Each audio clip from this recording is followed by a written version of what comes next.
came to Thessalonica, where there was a synagogue of the Jews, and Paul went in, as was his custom, for 3 weeks. He argued with them from the scriptures, explaining and proving that it was necessary for the Christ to suffer and to rise from the dead, and saying, "This Jesus, whom I proclaim to you, is the Christ."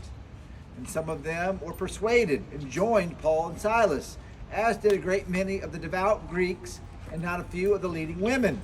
But the Jews were jealous, and taking some wicked fellows of rabble, they gathered a crowd, set the city in an uproar, and attacked the house of Jason, which is one of the converts, seeking to bring them out to the people.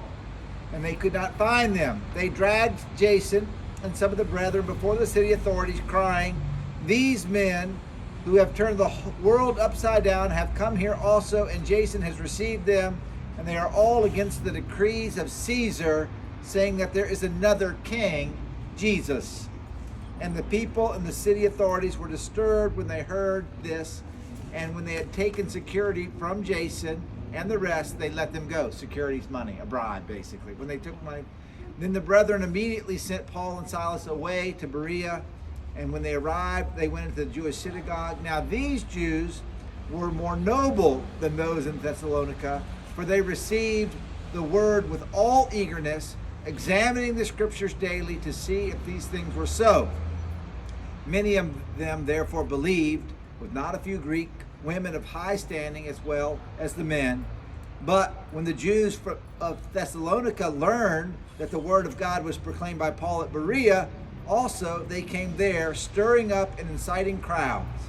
Then the brethren immediately sent Paul off on his way to the sea. But Silas and Timothy remained there. That's in Beroea. Those who were conducted Paul brought him as far as Athens, and receiving a command for Silas and Timothy to come to him as soon as possible, they departed. Okay, the word of the Lord. So what did we have there? Paul preaches in Thessalonica, and he is received by some and rejected by others. And the ones that rejected him said he's not following the decree of Caesar.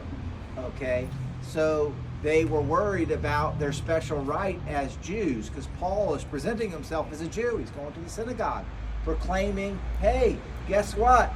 The Christ of what we would call the Old Testament, the Christ of the Scriptures, has come. And some said, hey, they believed it, and some said, off with you, and off with him, so he had to run away. So he ran away to Beroea, and they received him here. But then the people from Thessalonica came and said, off with him. And so then they took him to the sea, and where did he go from there?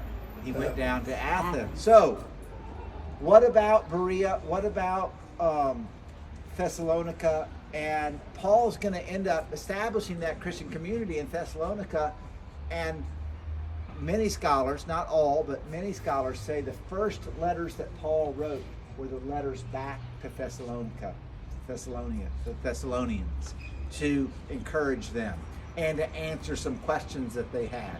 And that generally is what happens. Paul would have gotten word of questions, or he would have gotten word of problems, and he would have written letters to the communities that he visited. There's an exception. The letter to the Romans and to the letter to the Colossians are places that he had not visited, but were places where other disciples had gone and established a church before Paul ever got there.